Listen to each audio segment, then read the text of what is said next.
महाभारत भाग 15 आदि पर्व अनुक्रमणिका पर्व प्रथमो अध्याय श्लोक संख्या 15। श्लोक है कृताभिषेकः शुचिः कृतजपयायुतयगनया भवन्त आसने सवस्था ब्रवीमि किमहं द्विजाः। ये श्लोक भी महाभारत के आदि पर्व अनुक्रमणिका पर्व का 15वां श्लोक है। पिछले श्लोक में ऋषियों की प्रशंसा और उनके तेज का वर्णन करने के बाद उग्र श्रवासोती यहाँ ऋषियों की परम पवित्र और शांत स्थिति को देखकर उनसे बहुत ही विनम्रता पूर्वक पूछ रहे हैं कि वे उन्हें कौन सी कथा सुनाएं। सामान्य अर्थ।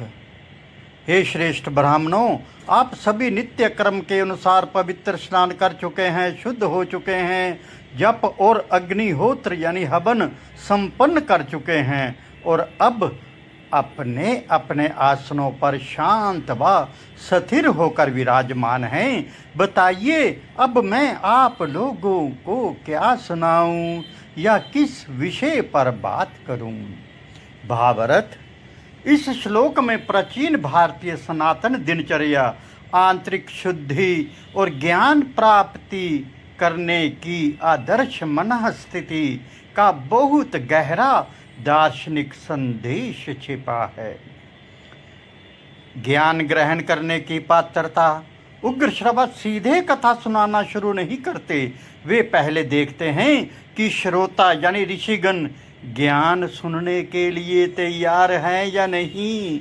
कृताभिषेकः शुचिः करित जपया और आहूतगणयः केवल शारीरिक क्रियाएं नहीं हैं, ये चित्त की शुद्धि के 4 सोपान हैं। कृताभिषेका शुचिः शारीरिक व मानसिक शुद्धि, शरीर और इंद्रियों का स्वच्छ होना ताकि बाहरी व्याकुलता शांत हो। कृत जपया मन की एकाग्रता। जप करने से मन के विचार शांत होते हैं, एकाग्रता बढ़ती है। आहूतगणयः अहंकार का त्याग।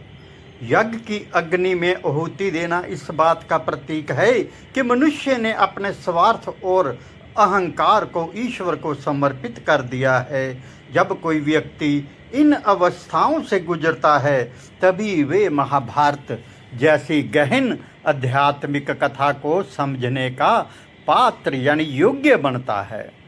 आसने स्वस्थः स्थिरता का रहस्य। महर्षि पतंजलि ने योग सूत्र में कहा है, स्थिर सुखम आसनम। जिसमें स्थिरता और सुख मिले वही आसन है। यहाँ ऋषियों का अपने आसन पर स्वस्थ यानी सब सत यानी स्वयं में स्थित होना होकर बैठना ये दिखाता है कि उनका शरीर और मन पूरी तरह से स्थिर है। जब तक बुद्धि स्थिर नहीं होगी तब तक परम ज्ञान को धारण नहीं किया जा सकता। वक्ता का समर्पण और विनय। उग्र श्रवा स्वयं बहुत बड़े विद्वान हैं। वे कुरुक्षेत्र होकर आए हैं और व्यास जी की परंपरा से जुड़े हैं। फिर भी वे ऋषियों पर अपनी मर्जी नहीं थोपते कि मैं तुम्हें ये सुनाऊंगा। वे पूछते हैं, ब्रवीमि किमहं, मैं क्या कहूँ। ये वक्ता के भीतर की निरहंकारिता को दर्शाता है जो सनातन ज्ञान परंपरा का मूल आधार है। हरि ओम तत्सत। जय श्री कृष्ण।